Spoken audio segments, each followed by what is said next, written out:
of frustration. Silly mistakes again. Full of despair.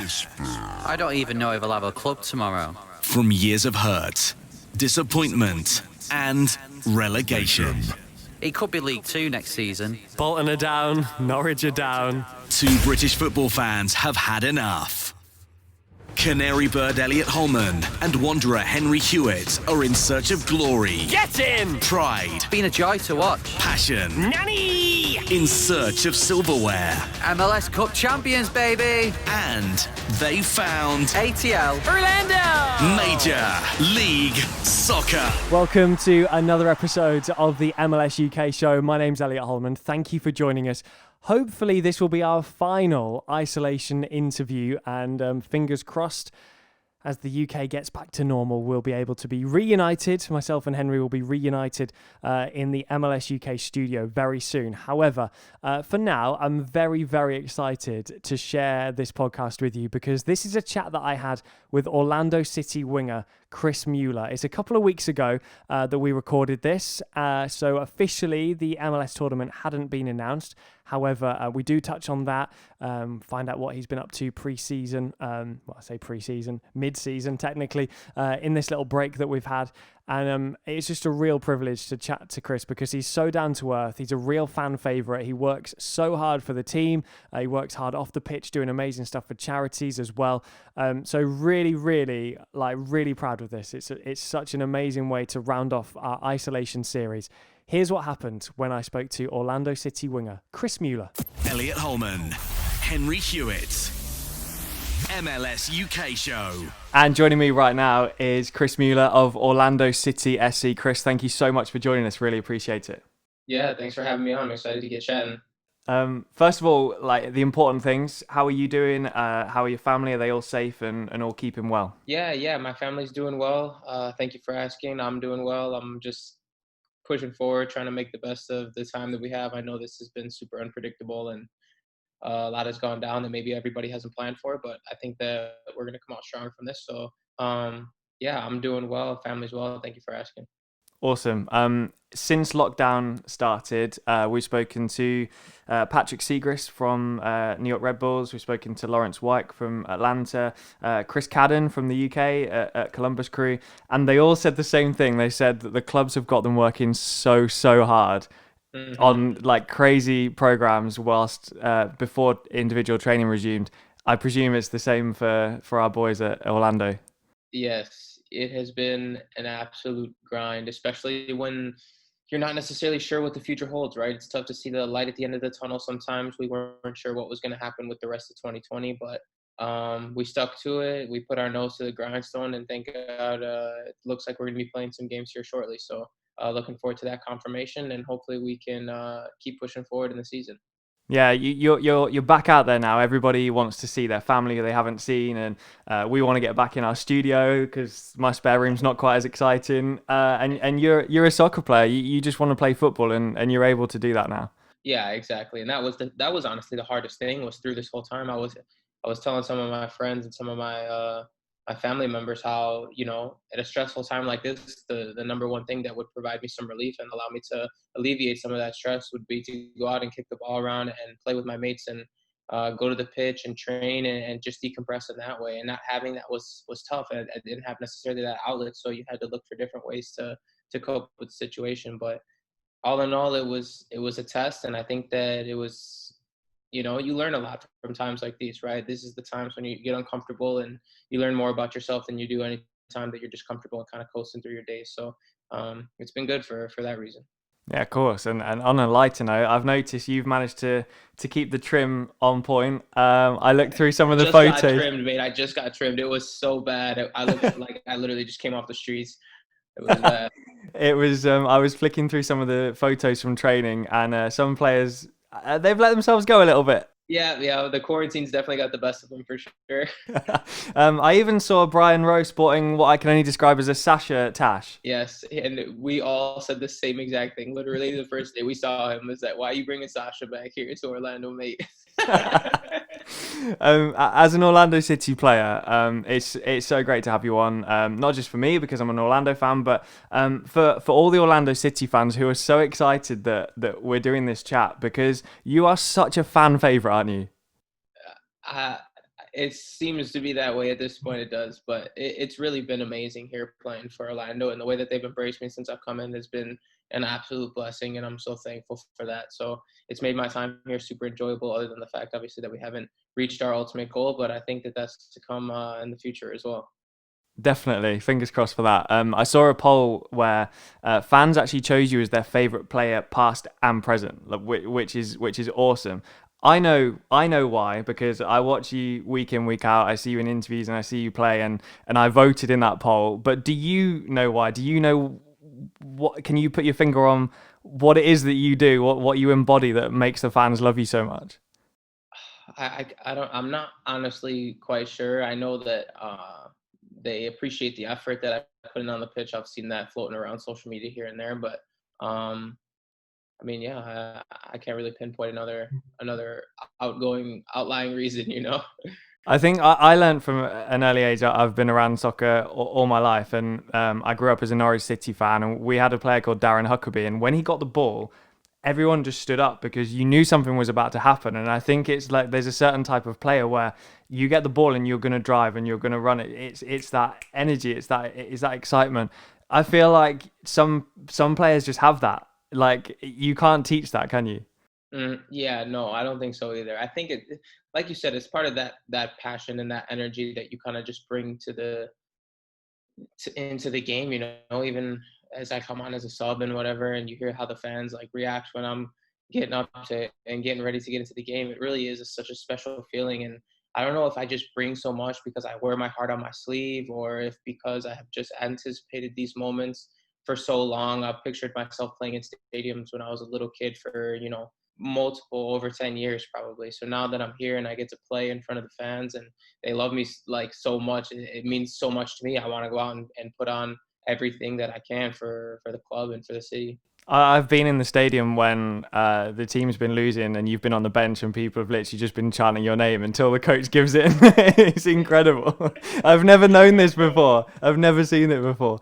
The club's obviously been so fortunate with players like Kaká, with Nani, and I presume, I don't want to put words in your mouth, but I presume working with those guys is obviously inspirational and you obviously learn a lot. Is there kind of an unsung hero for you at the club? Someone you kind of look at and you're like, they're exactly what I want to be. That's exactly the level I want to be. An unsung hero, as if what do you mean by an unsung hero? Somebody, I mean, everybody would say like Kaká and Nani, are like, oh, Chris Mueller's going to look up to Kaká and Nani, but like somebody like Dom Dwyer, I see the bond you have. He's similar. He's got that drive, that passion, that determination. Is there somebody at the club that you kind of look at and you're like, yeah, do you know what? That's what I want to. That's what I want to be. Yeah, I mean, Dom's definitely probably my best friend on the team. He's been really good to me since I've come in as a rookie, and we just kind of grown together, really, really close in our relationship. And we just click off the pitch, and as well as on the pitch, we kind of have the same sort of ideas, and we like to play with one another. But I mean, it's hard to take the focus away as well from Nani and from guys like Kaká, just because of how much they've accomplished, obviously in football, right? Just like growing up and stuff, I had watched so much of them, and now to be on the same team with Nani, someone who me and my best friend growing up used to play in our backyard, and we would literally select a player that we would choose from a team, and Yeah. then you'd select the goalie, and one guy would be a goalie, and he would always be like Casillas or something, and literally, I'm not even kidding, half the time he would select Nani, I would select Nani here and there, and it's just crazy. Now you walk into the locker room and you're there with Nani, it's just like this is insane. I think So this it's is hard to point away from that, but This is one of the things about the MLS that I think people in the UK absolutely love is that we get to see players that we saw in the Premier League, but we get to see them with young, hungry players. It's like the perfect mix. I think it's such an important part of what MLS is. I know it gets criticised as, these players are going there to retire, but I feel like that's less and less the case. I think actually someone like Nani, I mean, look at the guy. Like, he's not exactly retiring anytime soon. yeah, no, right. I mean, he's all in, which I think is great. I think it provides a lot for the league from the standpoint of it just trying to grow and get big name players here who are able to also teach the young players, like you said, who have aspirations to go overseas and accomplish big things in their career. But to have someone who's actually done that in your locker room and who can lead you the way and show you the steps and, give little pieces of advice and tips, it's something that we don't have access to if it's just us here, unless you bring guys like that to the league and guys who are obviously still hungry to win. I mean, Nani's there day in and day out, one of the first guys in, one of the last to leave all the time. You say and you hear it from the work ethic standpoint, and it's really tremendous to see that and be able to work with him. Is it something that you think should be introduced here in the UK in the Premier League? Should we have a certain amount of homegrown players playing with experienced players from around Europe? Is that something that would definitely benefit us? Is that something that MLS has just got so right? Honestly, I'm not really sure I can critique much of what the Premier League is doing. It's the best league in the world, Well, and what yeah. they're doing is obviously working. So I mean, I think that you do see players creep through the academy here and there with like Phil Foden, and you got guys like Saka at Arsenal and Martinelli and these young players who are still coming up and getting some minutes with the first squad. Billy Gilmore. And I think that that's just all in all what we've seen in the importance of playing young players all throughout the world, right? And developing them and giving them those game minutes, because ultimately the game minutes are the most important thing. You can train day in and day out and be the best player in training, but if you can't perform on the pitch under the lights in stadiums full of thousands of people, you'll never gain that experience to really become a top player. So I think just seeing that from the standpoints of everyone in the world is starting to play players from their academy and put belief into young players, I think it's really encouraging. Like I say, I've kind of watched soccer since I was a tiny kid, or football, I should say here, because I'll get told off. But I know players don't stay at clubs forever. We've talked about you being like a fan favourite. I know realistically, in my heart of hearts, you're not going to play for Orlando City for every single day of your career, as much as we would love that. But I don't know. Players move so freely in MLS. Is it different? Is it strange? I know, maybe you've not played over here at the same level as MLS, but is it weird to think that you could just end up at, I don't know, Portland Timbers, like at the end of the season? Like it's so strange when we look at the league from the outside because players move so freely. Yeah, it is. It definitely does work in sort of a unique fashion where it doesn't necessarily operate the same as leagues in different countries. So I guess that's something that you just kind of see and you take day by day, right? There's nothing.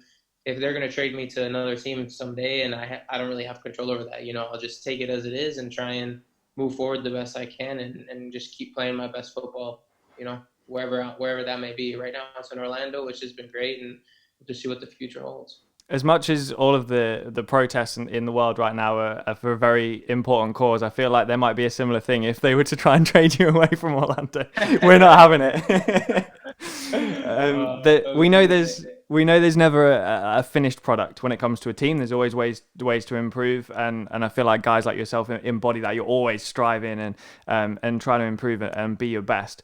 That first game that came around, because it's hard to imagine, there were a couple of games this season, it seems so long ago, with the new coach coming in, with Oscar coming in, do you feel like you were 100% there with everything he was trying to pitch tactically, or has this time actually really been a benefit? I think you could look at it in both ways, right? Obviously, it's not ideal to go through this and not play the full season in the manner that we all wished, right? But I do think it's given me some more time to work with Oscar and for him to work with me and get to know me a little bit better. I can say with full confidence that I'm feeling more confident under Oscar than I ever have in my professional career now, whether that's with experience and time that's come, but it's definitely a testament to Oscar and his staff and how they've just treated all the players relationally. They've managed us all really well, and I think that he really cares about building relationships and getting to know people on a personal basis, which I think is extremely important from a coach's standpoint. That's pretty much a lot of what coaching is. It's just managing the players and getting them all on the same page. And I think Oscar's done that really well since I've been here. I think even before you deep dive into his tactics, or everybody knows what he stands for, and it's the young players. I think as soon as that announcement was made, you probably knew that this was going to be good for you before you even got to know him properly, because that's what he loves. Yeah, I mean, I had heard from not even just resources on Twitter or Instagram or whatever, but I mean, many people had reached out to me who knew I was staying in Orlando again for the next season and just let me know just really positive things about Oscar that, you know, you're going to love working with him. He's going to love you and your ethic and what you're all about. And I think you guys are going to do really well together. And that was obviously exciting. You know, it's better than the other end of the spectrum. Someone comes in and says, oh, you might not like this guy, you know, but literally every single person that had reached out to me had really, really good things to say. So that was really encouraging as well. Yeah, no one's going to say, right, he's going to play a flat back four with two defensive midfielders, no one up front and no wingers. In terms of you specifically, I know you've said you feel a lot more confident. Has he not tried to change you, but is there something different that you'll do under Oscar when you get the ball? Is there a different way you'll play? Will you drop in, look for the ball? Will you do something different, or is he just allowing you to be you? Yeah, I think it's a good balance of both, right? I think he's trying to mold me and turn me into the player that he maybe thinks that I can become, which is good. And I'm open to learning all the time. And I think that that's a really important aspect as well, as being coachable and being willing to listen and take constructive criticism. But I mean, he's just helped me see the game from maybe a different perspective and think a little bit deeper as I'm on the ball, and assess your options and train yourself to play in your subconscious and not really thinking necessarily, rather than overthinking everything you're doing on the ball and being indecisive and whatnot, but rather just like letting that flow. And that's something as well I'm learning from the older guys, but he's definitely done a good job in cultivating that and working on me with it. I think under previous coaches, we've seen a lot of rotation of formations, a lot of people playing in different positions. I think resting, like a lot of resting from the outside in. We don't always know about injuries and stuff, but sometimes it looked like we were really being very, very cautious when it comes to, resting players and keeping players healthy when we just wanted to see them on the field. I feel like we could get a more like full on 100% attacking Orlando from what we've seen so far. Is that, am I right? Or we've only had a couple of games, so. Yeah, no, I think that something that always helps is when the team has an identity and how you're going to play and what everyone's individual specific jobs are. And I think tactically, maybe in the past, that wasn't necessarily something that was super clear. Yeah. I'm not necessarily sure that everybody knew exactly where you should be in certain instances and when we should be patient, and some guys should open the pitch and use which spaces and read the game that way. I think that that's something that everyone is learning how to do. And when you do that individually and you're able to understand what your role is and what your individual job is, it will overall obviously help the team, right? And I think that Oscar's done a good job in breaking that down and giving guys specific tasks and roles. And as long as you accomplish that and we stay together, that obviously the team result hopefully will turn out good in the end. I like that we've got a little bit into tactics and that, because if you're playing on that right wing and you've got Ruan behind you, surely there's a different tactic, and it's like, oh my God, get out of the way because he's coming through. Exactly. You just got to learn the guys too, and that's another whole aspect of it. It's just learning the players that are around you and what do they like to do on the ball? What are their movements? When do they like to play versus when do they like to dribble? And you can kind of pick out those little instances in which they make those kind of decisions. That just also takes time. Is there an argument, not necessarily with yourself, but is there an argument that, Juan, he's so good going forward, so quick, rapid, no one can keep up with him. Is there an argument that maybe a more defensive player belongs on the right side of midfield so they can drop back and cover him while he's off on one? I think we're trying to do a good job at trying to figure out how we can cover that space in behind Ruan when he does get forward, just because he is so encouraging in the attack, and having a guy who can run like that in behind is just, it could stretch the defense in so many ways and open up countless opportunities, whether that's open up space for the guys inside or whatever it might be. I think that what he does going forward and his movements off the ball and how rapid he is, obviously it's tough to see him not being out there. Just before we wrap up, there's been talk for months of the season getting restarted in Orlando in the form of this tournament. Obviously, this has been talked about for so long. It feels like it's close now. It feels like it's happening. You must just be so looking forward to getting back out there, but it's going to be different, isn't it? Yeah, for sure. It will be different. It will be different because obviously there won't be fans and we'll all be playing from a neutral site, and there will be a ton of guidelines and restrictions in order of safety protocols and what have you not. But I think all in all, I think it will be special regardless, because I think that so many of us who have just a passion for playing football, wherever it is, whether it's in the park with your friends or in the street hockey rink, wherever you're playing. I mean, we all just want to play football at the end of the day, and it's been so long at this point. I think that we'll all be excited to get out there, and the energy will be high, the intensity will be high, the level will be really good. And I mean, like I said, we're all just looking forward to getting back out there and putting that final product on the pitch. You mentioned the fans. There won't be any fans there. Does that take away that home advantage that some people are talking about with Orlando? Because it's just going to be a normal stadium, right? Yeah, but it goes both ways, right? The opposition won't have any fans. We won't have to necessarily play on the road in front of, their 60, 20, however many thousands of people they have in the stadium. It's always tough to play on the road, and obviously playing at home is obviously a huge benefit because you have the 12th man of the wall in the stadium that we have. Is the atmosphere is incredible. So we'll obviously miss that, but from that standpoint, it will be different. Yeah. Okay. As an Orlando fan, does this affect the ultimate goal of finally reaching the playoffs? Is that still a thing we can do this year? Is it likely to make it more likely? Like, how do you think it's going to pan out? I don't even know what's going to happen with after presumably if this tournament is supposed to get confirmed. But I mean, after that, we don't even know what's going to happen with, the sense of the pandemic, and we'll see if, the numbers keep going down or up or flattening the curve. I think a lot of what we do post tournament has to do with, what the regulations will be per country and per, city around the league.